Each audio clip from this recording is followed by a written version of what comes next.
was a setup. The Russians are classifying this as an undeclared act of war.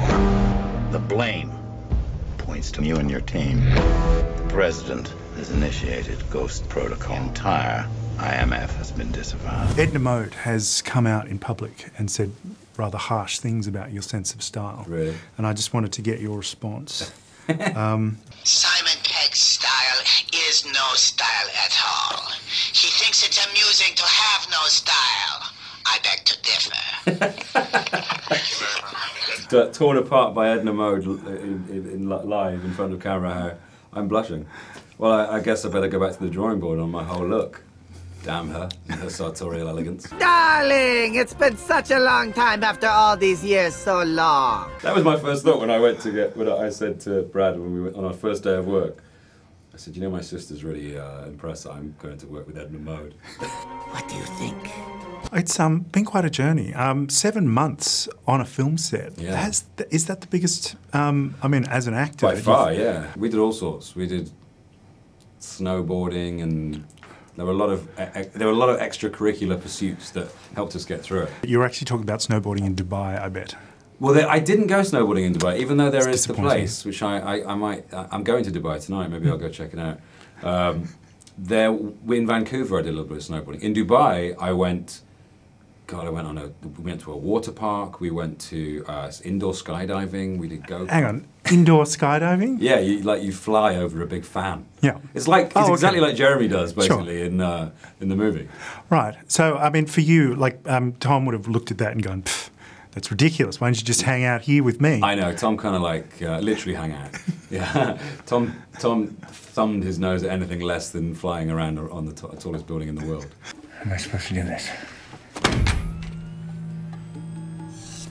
Oh, that's high.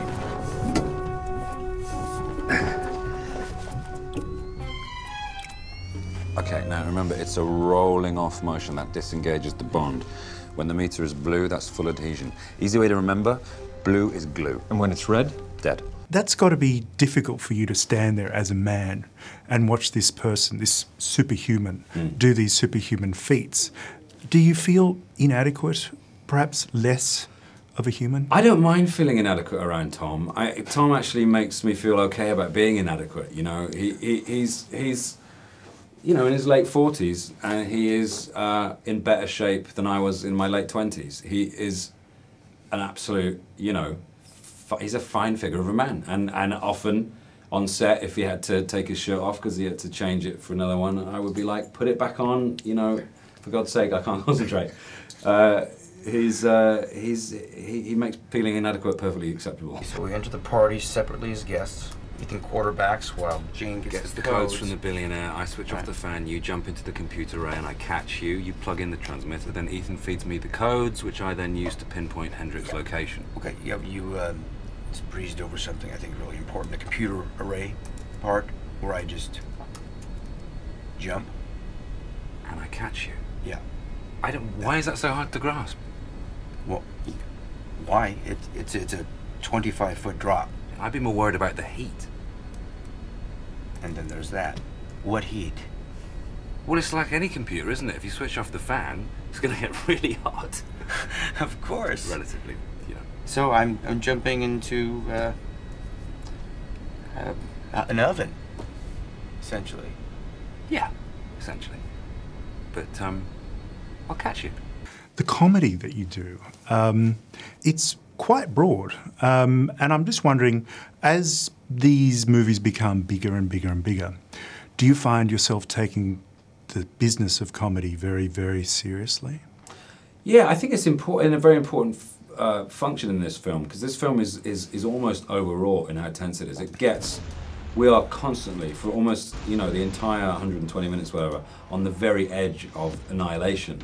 And that can be quite tiring for an audience. You know, they are constantly battling their own equipment, things are going wrong, people are getting killed around them, they're getting held back from doing what they need to do. The bad guy has the upper hand almost entirely throughout the film. You need a laugh every now and again during that, otherwise you're going to walk out of the cinema feeling completely exhausted and slightly ill. So all that was pitched very carefully, and Brad Bird, who was a master at comic, you know, stuff and action, was able to balance it out really, really well, you know.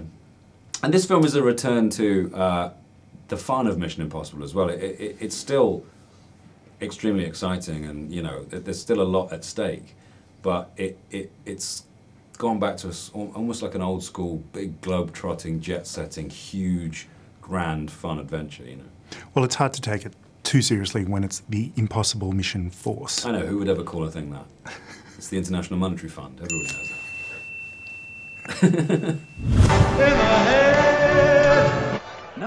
No, I'm not. No, I won't. I will not open that door. Please, go to the extraction point, Ethan. I know what this means, but I can't. I'm not authorized. Go to the extraction point, Ethan. Go to the extraction point. Okay, fine. There. We'll just screw the whole thing up.